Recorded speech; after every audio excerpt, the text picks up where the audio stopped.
So this is chapter number 4 for ICSE students, ISC students, and chapter number 2 for CBSE. We are still under the unit electrostatic, and this part will study about capacitors and dielectrics. So anyone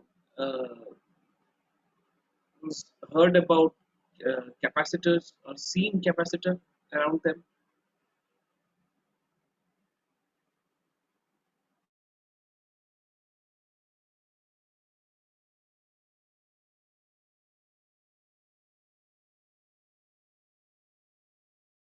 किसी ने अपने आसपास कहीं capacitor देखा है या सुना है कि कहीं कैपेसिटर है करके?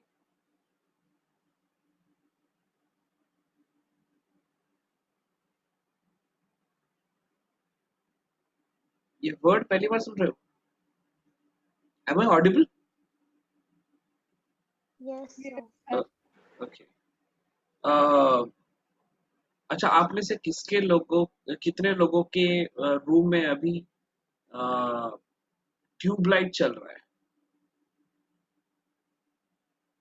ट्यूबलाइट क्या है ये तो बताओगा? Yes, sir. Yes, sir. हाँ, तो ट्यूबलाइट है, एलईडी वाला ट्यूबलाइट नहीं, अभी तो एलईडी वाला ट्यूब आ गया, normal tubelight. Sir, that little box that behind the tube. Yes, the cylindrical one. Yes, sir.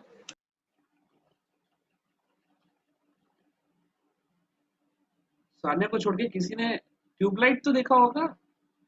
अभी जरूरी Yes, नहीं है sir. कि आप जिस रूम में उस रूम में होना जरूरी नहीं है, बट ट्यूबलाइट तो देखा होगा। तो ट्यूबलाइट के पीछे Yes, तरफ sir. तो जो ट्यूब जहाँ लगा है Yes. पीछे तरफ जो है बैकग्राउंड, उसमें Yes, एक sir. सिलिंड्रिकल ऑब्जेक्ट होगा। Yes, sir. Yes, that is the capacitor.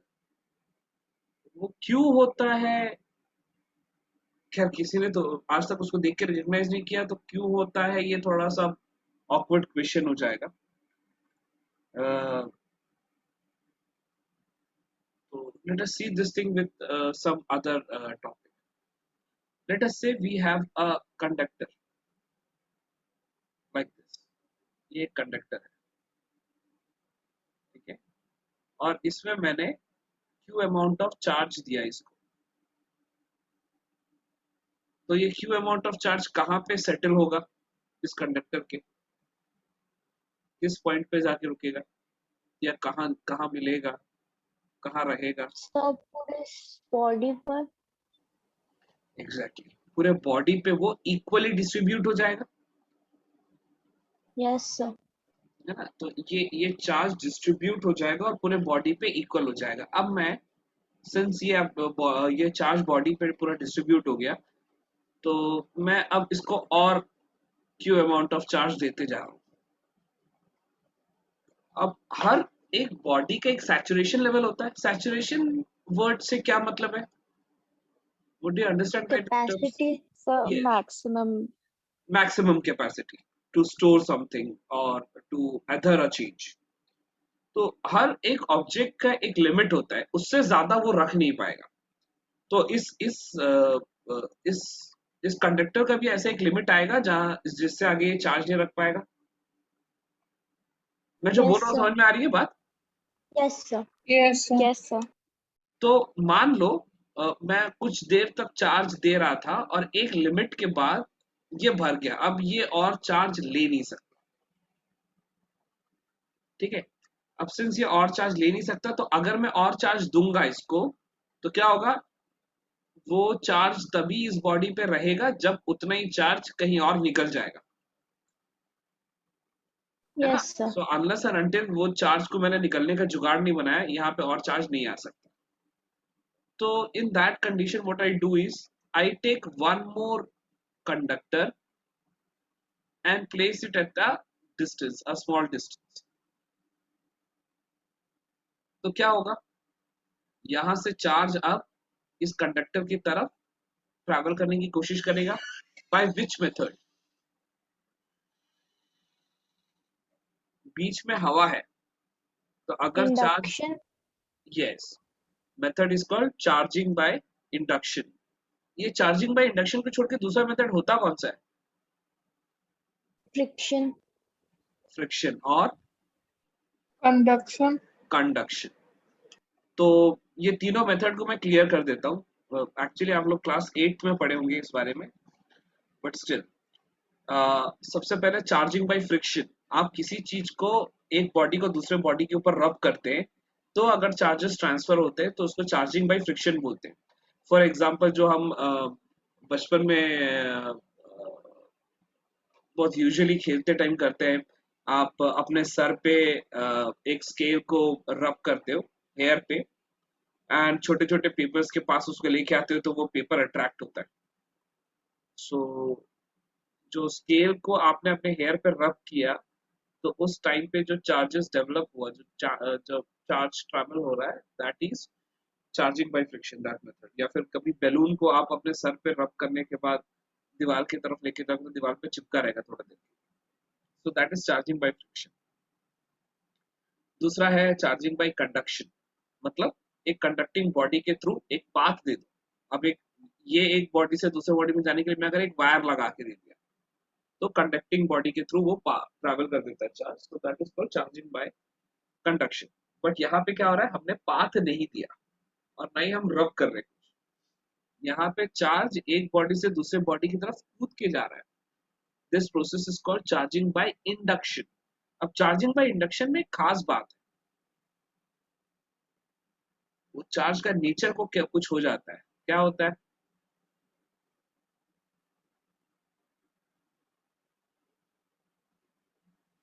Charge के नेचर को कुछ हो जाएगा क्या अगर चार्जिंग बाय इंडक्शन करेंगे तो? Anyone?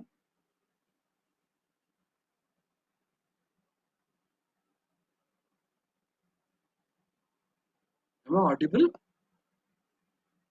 So positive to negative flow करेगा. ऑपोजिट हो जाएगा।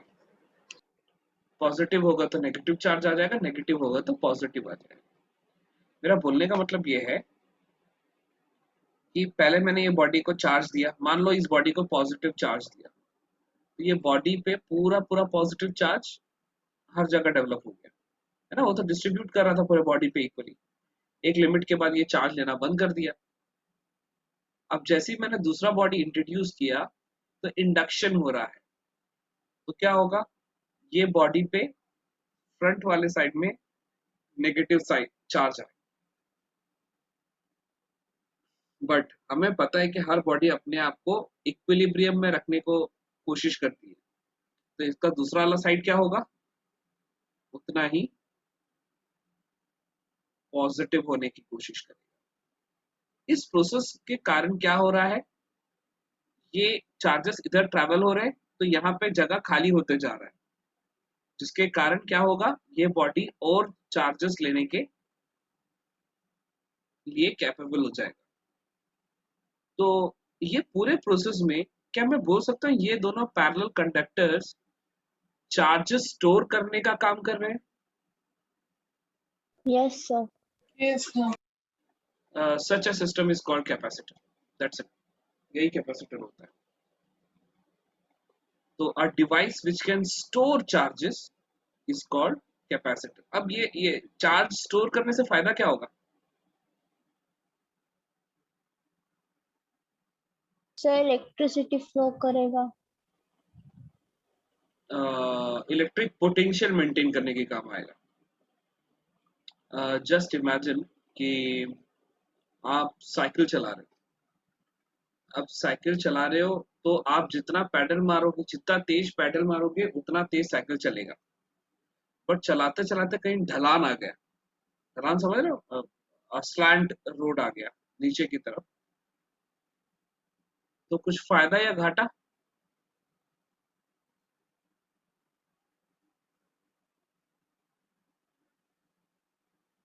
कोई है? अगर आप साइकिल चला रहे हो और चलाते चलाते, मतलब आप काफी अच्छे स्पीड में साइकिल चला रहे हो और उसके बाद एक एक नीचे की तरफ एक ढलान रास्ता आ गया, तो कुछ फायदा या कुछ घाटा होने वाला है उसके कारण? तो प्रॉब्लम सर वो होगा। अपने आप चलेगा। हाँ, जो भी स्पीड से साइकिल चल रहा था उससे ज्यादा तेज हो जाएगी अपने आप, यस सर। है ना। और उसके कारण क्या होगा, हमें जो पुरानी वाली स्पीड है उसको मेंटेन करने के लिए, अगर मान लो मेरे को ज्यादा वाली स्पीड तो नहीं चाहिए, बट जितनी पहले चल रही थी उतनी स्पीड मेंटेन करना है, तो पुरानी वाली स्पीड मेंटेन करने के लिए अब मुझे कंपैरेटिवली कम ताकत लगेगी। Yes sir. बस वही चीज कैपेसिटर के साथ यहाँ पे हो रहा है। जितना पोटेंशियल मेंटेन करना था उतना पोटेंशियल मेंटेन करे करके रखने के लिए ये स्टोरेज काम आएगा। ये स्टोरेज उतना सप्लाई दे देगा।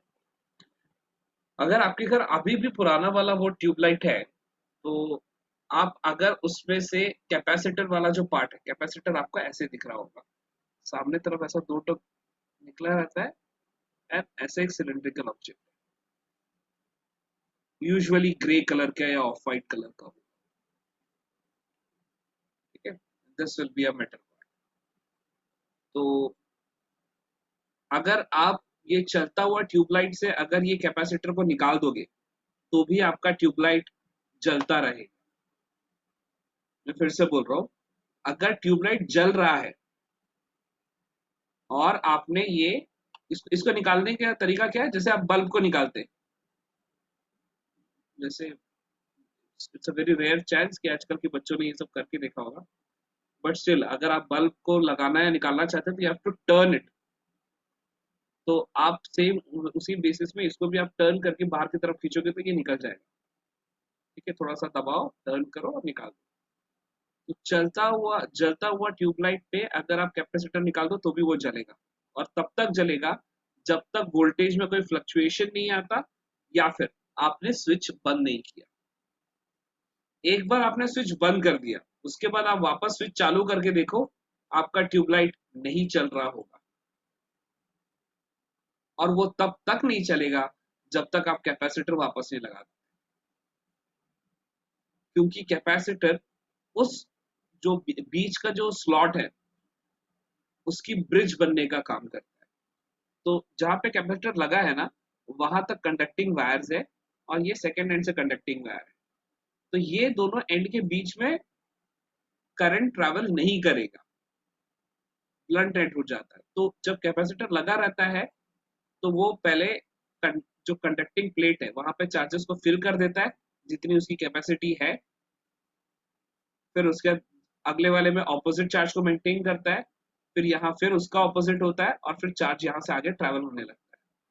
अब इससे क्या हुआ, ये बीच वाली जगह एक्स्ट्रा चार्ज मेंटेन हो गया। हेंस जैसे ही जब कैपेसिटर लगा रहता है उस टाइम पे कोई छोटा मोटा फ्लक्चुएशन आता है तो वो इलेक्ट्रिक पोटेंशियल यहाँ से मेंटेन हो जाता है, और आपके ट्यूबलाइट को कोई फर्क नहीं पड़ता। आपने कभी ध्यान दिया बल्ब और ट्यूबलाइट में ये सबसे बड़ा डिफरेंस है। ट्यूबलाइट जो है वो इलेक्ट्रिक फ्लक्चुएशन को नहीं झेल सकता। अगर वोल्टेज कम हो गया यस तो सर। ट्यूबलाइट बंद हो जाती है, जबकि बल्ब जो है वो डिम होती है। Yes sir. देखो हम क्या Yes. है, we are very lucky to live in Chhattisgarh. तो हम लोग को ये जो पावर कट है, लो वोल्टेज है, ये सब बहुत कम झेलना पड़ता है, क्योंकि हम अपने जरूरत से ज्यादा बनाते हैं। इनफैक्ट हम दूसरे स्टेट के लिए भी बनाते हैं। तो बट स्टिल अगर आप नेबरिंग स्टेट्स में कभी जाओगे, फॉर एग्जांपल उड़ीसा गए, या for a matter of fact even MP border, या फिर महाराष्ट्र भी गए, तो वहाँ वैसे कम है, उड़ीसा साइड काफी ज्यादा कॉमन है पावर कट होना या लो वोल्टेज होना। या फिर आप साउथ के तरफ जाओगे तो वहां पे भी है। तो वहां पे आप लोग ध्यान दोगे कि वहां अधिकतर इंस्ट्रूमेंट्स के साथ इन्वर्टर लगा रहता है। बट हम छत्तीसगढ़ में रह के हम अपने रेफ्रिजरेटर और टीवी ये सब में इन्वर्टर नहीं है तो भी हमारा काम चल जाता है, क्योंकि यहाँ पे वोल्टेज की फ्लक्चुएशन नहीं है। बट जहाँ पे फ्लक्चुएशन होता है वहां पे इन्वर्टर लगाते हैं। इन्वर्टर देखा है आपने, एक डब्बा जैसा यूजुअली एक, यस सर। तो Yes, sir. वो क्या होता है, आपके डिवाइस को वोल्टेज फ्लक्चुएशन से बचाता है। जितना भी वोल्टेज फ्लक्चुएट हो रहा है उतना वो इन्वर्टर कंपेंसेट करके आपकी डिवाइस को दे देता है, तो आपका डिवाइस बराबर एक सिंगल वोल्टेज पे चल रहा है। नहीं तो क्या होगा, बार बार अगर फ्लक्चुएशन दोगे तो इलेक्ट्रॉनिक डिवाइस खराब हो जाता है। तो ये था इंट्रोडक्शन वाला कहानी। अब मेरे को सानिया आप समझाओ मैं क्या बोल रहा था इतने देर। Sania good morning. Yes, sir. हाँ Yes, sir. हाँ, चलो व्हाट डिड यू अंडरस्टैंड, मतलब अभी तक क्या हुआ, मैं क्या बोल रहा था।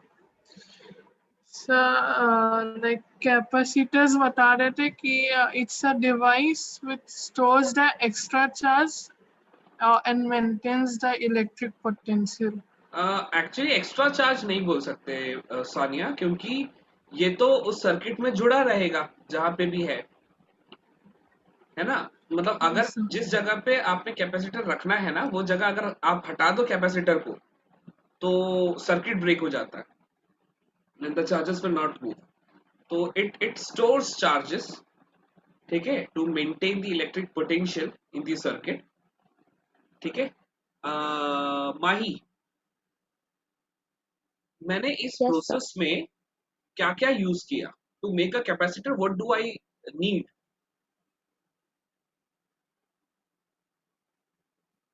So charges, हाँ ऑफ कोर्स, कॉमन सेंस है, चार्ज को स्टोर करने के लिए wires, चार्जेस चाहिए। हाँ चलो ठीक है, वहां तक पहुंच गए। चलो कैपेसिटर तक पहुंचने के लिए वायर भी चाहिए। कैपेसिटर के लिए क्या क्या चाहिए। metal, इंसुलेटिंग, सॉरी, कि इंसुलेटिंग सब्सटेंस चाहिए कि कंडक्टिंग सब्सटेंस चाहिए। so conducting, Okay, so we have a couple of conducting substances which are separated by air here, है ना, बीच में कुछ नहीं है तो एयर है।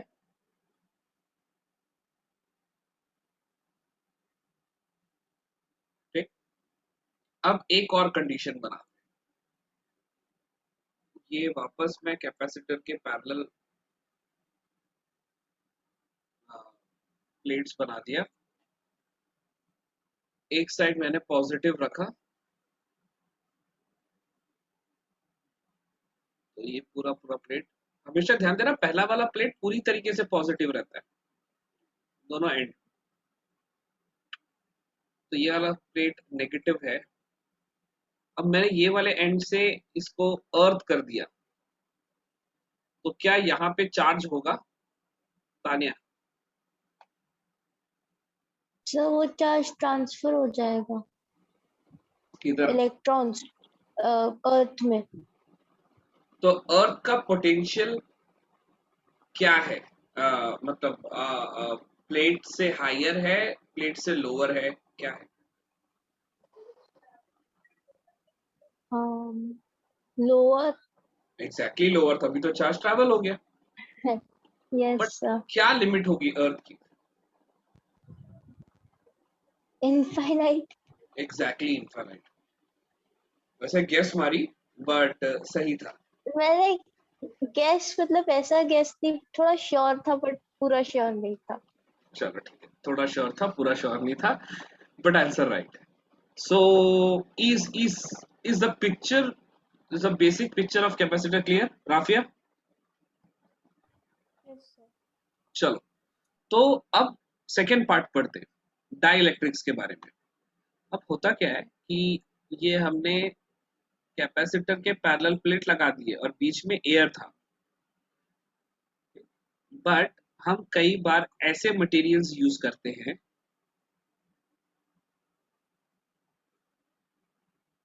जो कि कंडक्टिंग तो नहीं है, बट जो चार्ज है उनके बेसिस में पोलैरिटी को आगे बढ़ा देते हैं। ठीक है, तो पोलैरिटी बढ़ाने से पहले अ, मुझे कंडक्टर्स और इंसुलेटर्स के बीच में डिफरेंस बताओ, श्रीराज। सर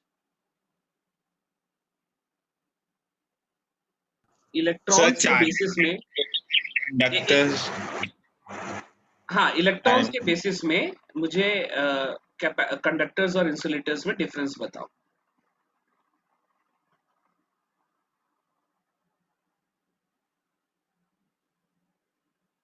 और just the difference what you are seeing, पहले वो बताओ फिर हम इलेक्ट्रॉन्स के बेसिस पे।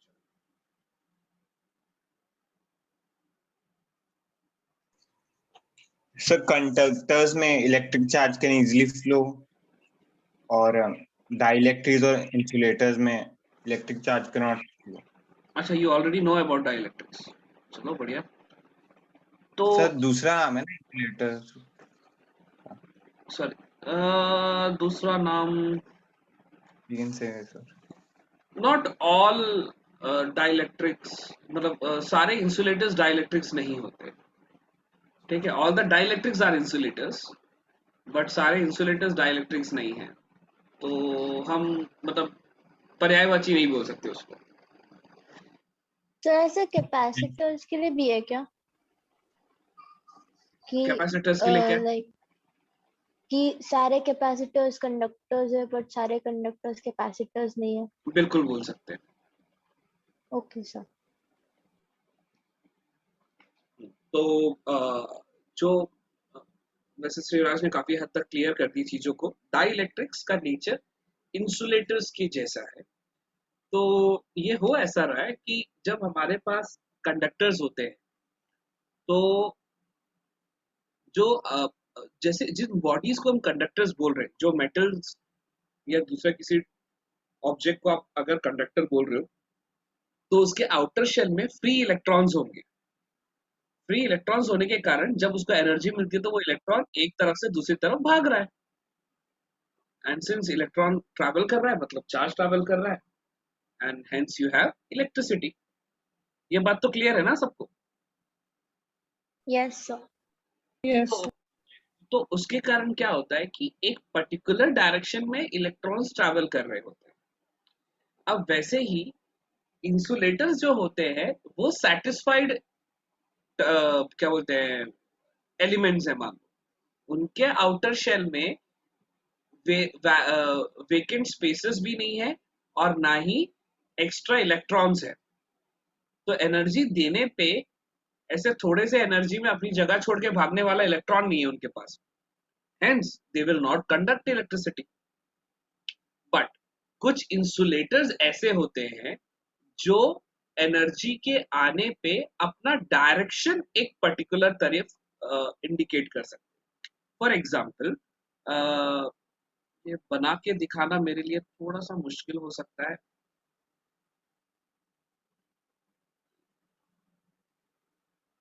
ये मान लो एक डाइलेक्ट्रिक सब्सटेंस है, एंड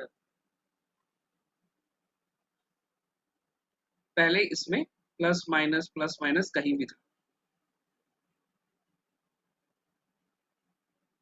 ठीक है, equal number of positive and negative. Usually तो कॉम्बो में रहता है प्लस माइनस। अब जैसे ही मैंने यहाँ पे पॉजिटिव वाला चार्ज दिया, तो एक डाइलेक्ट्रिक मटेरियल क्या करेगा,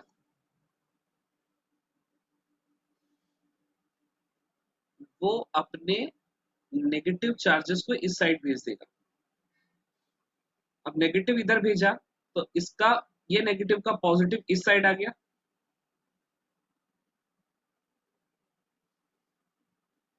तो जो बगल वाला पार्टिकल होगा उसका नेगेटिव सामने और पॉजिटिव इस साइड, उसका बगल वाला पार्टिकल का नेगेटिव इधर पॉजिटिव इस साइड। अब सिंस यहाँ पॉजिटिव है और यहाँ पे आपका कंडक्टर है, तो ये पॉजिटिव को मेंटेन करने के लिए यहाँ नेगेटिव आ गया, और ये नेगेटिव है तो इसके ऑपोजिट एंड में पॉजिटिव हो गया। देखो कुल मिला के वही चीज हो रहा है जो पहले एयर के केस में हो रहा था। यहाँ एयर था तो भी यही हुआ था, अब डाइलेक्ट्रिक है तो भी यही होगा। बट बात हुई है एयर के टाइम पे, एयर भी कुछ पार्टिकल को आयोनाइज करेगा, तो यहाँ हम वो एयर का आयोनाइजेशन को अवॉइड कर रहे हैं। बात क्लियर हो रहा है? डाइलेक्ट्रिक का रोल क्लियर हो रहा है? Yes dielectric sir. वो इंसुलेट डाइलेक्ट्रिक इंसुलेटर्स है, मैं ये नहीं बोल रहा हूँ चार्जेस ट्रैवल कर रहे हैं। इंसुलेटर्स में भी चार्जेस ट्रैवल नहीं करते, इसलिए वो बैड कंडक्टर्स हैं। डाइलेक्ट्रिक्स भी चार्जेस को ट्रैवल नहीं करा रहे, बट वो एक पर्टिकुलर ओरिएंटेशन दे देते हैं अपने चार्जेस को, जिसके कारण इंडक्शन प्रोसेस हो पाता है। किसी को कोई डाउट है then please raise your hand. So फिर इसमें इलेक्ट्रिसिटी फ्लो करेगी या नहीं करेगी? यूनिट का हेडिंग क्या है तानिया? अच्छा हाँ ठीक है। हम्म, पूरा एकदम आखिरी में मतलब हनुमान राम का भाई था कि नहीं वाले में आ गए अपन है। था ना भाई तान्या?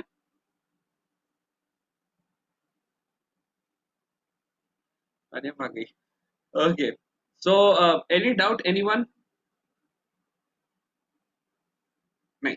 सो these are the two things that we will study in the chapter. मेरे को लग रहा है कि मैं शुरुआत का लेक्चर थोड़ा ज्यादा लंबा कर दिया, but I wanted to make things clear, क्योंकि इसके बाद हम जो भी करते हैं हम सिर्फ डेरिवेशन के बेसिस में इनको सपोर्ट करते हैं।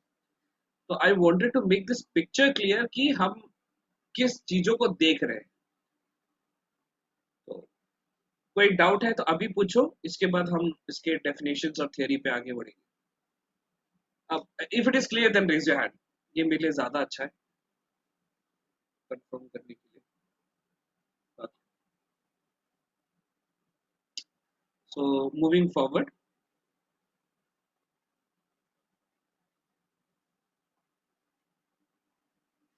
so as we have already discussed about conductors and insulators, conductors are those which allow the electric charge to easily flow through them. So metals, human body, earth, mercury, electrolytes are conductors, whereas insulators are those which will not allow the electric charge to flow through them. So they have no free electrons or negligibly very less number of free electrons. For example, glass, hard rubber, plastic, ebonite, mica, wax, paper, dry wood. So, अच्छा, by the way, पूछना भूल गया.